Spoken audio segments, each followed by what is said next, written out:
শ্রাবণের তৃতীয় সোমবার এত বিশেষ কেন? মুগ ডাল বা শিবমুঠ অর্পণের মাহাত্ম্য, পুজোর নিয়ম ও আশীর্বাদ ভগবান মহাদেবের। হর হর মহাদেব। প্রিয় দর্শক বন্ধুরা, আপনারা দেখছেন দিব্য চেতনা চ্যানেলের পক্ষ থেকে আরো একটি ধর্মকথা, সনাতন ধর্মের নতুন একটি ভিডিও। বন্ধুরা, শ্রাবণ মাসের প্রতিটি সোমবারই ভগবান শিবের আরাধনার জন্য অত্যন্ত পবিত্র বলে মানা হয়। কিন্তু অনেক ভক্তের বিশ্বাস তৃতীয় শ্রাবণ সোমবারের মাহাত্ম্য আরো বিশেষ হয়ে থাকে।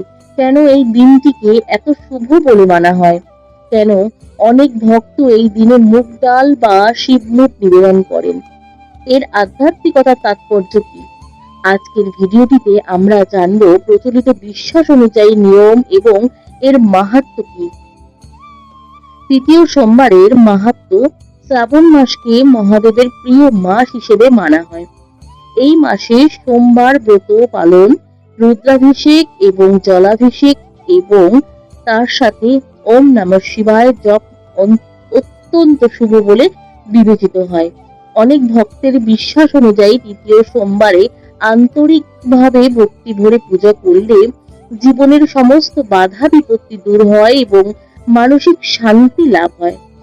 মুগ ডাল বা শিবমুঠ কেন নিবেদন করা হয়? ভারতের কিছু অঞ্চলে প্রচলিত লোক বিশ্বাস অনুযায়ী তৃতীয় শ্রাবণ সোমবারের আস্ত সবুজ মুগ ডাল মহাদেবকে নিবেদন করার রীতি রয়েছে। একে অনেকে শিবমুঠ নামেও চেনেন। বিশ্বাস করা হয় মুগ ডাল সমৃদ্ধি, পবিত্রতা এবং শুভ শক্তির প্রতীক। তাই এটি নিবেদন করলে সংসারে শান্তি ও কল্যাণের প্রার্থনা করা হয়। তবে মনে রাখবেন, এটি একটি আঞ্চলিক ধর্মীয় প্রথা। সব শাস্ত্রে এটি বাধ্যতামূলক বিধান হিসেবে উল্লেখ নেই। পুজোর নিয়ম হিসেবে সকালে স্নান সেরে পরিষ্কার পরিচ্ছন্ন পোশাক পরুন।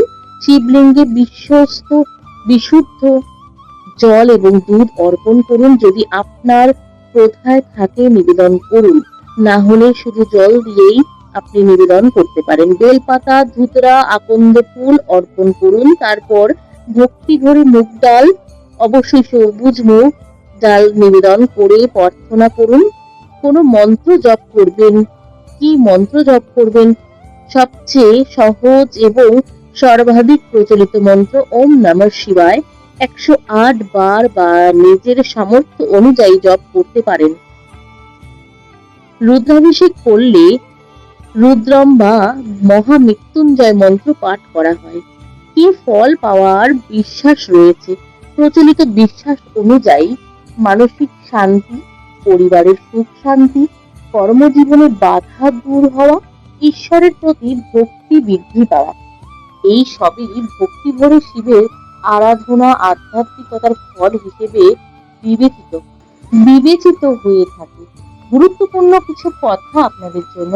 মহাদেব কিন্তু দৈহিক বা আত্ম কোন সংযমে কিন্তু বিশ্বাস করেন। তার থেকে আয়োজন, বড় তামসিক আয়োজনের চেয়ে ভক্তিতেই কিন্তু আন্তরিকভাবে বেশি গুরুত্ব দিয়ে থাকেন। তাই যদি মুগ ডাল নিবেদন করতে না পারেন, তবুও আন্তরিক ভক্তি ভরে শিবের নাম জপ করুন। স্মরণ করাই সর্বাধিক গুরুত্বপূর্ণ বলেই মনে করা। উপসংহার হিসাবে বন্ধুরা, শ্রাবণের তৃতীয় সোমবার আমাদের শেখায় ভক্তি, সংযম এবং ঈশ্বরের প্রতি অটল বিশ্বাসী জীবনের সবচেয়ে বড় শক্তি। আপনি যদি এই সোমবারের ব্রত পালন করেন, কমেন্টে লিখুন হর হর মহাদেব। ভিডিওটি ভালো লাগলে লাইক, শেয়ার করুন এবং দিব্য চেতনা চ্যানেলটিকে সাবস্ক্রাইব করতে ভুলবেন না। আগামী ভিডিওতে থাকছে শ্রাবণের চতুর্থ সোমবারের বিশেষ মাহাত্ম্য ও পূজার নিয়ম। হর হর মহাদেব। ভালো থাকবেন সকলে, সুস্থ থাকবেন। এতক্ষণ পর্যন্ত যারা আমাদের ভিডিওটির সঙ্গে ছিলেন সকলকে অসংখ্য ধন্যবাদ এবং আপনাদের মতামতটি কমেন্ট বক্সে কিন্তু জানিয়ে যেতে একদম ভুলবেন না।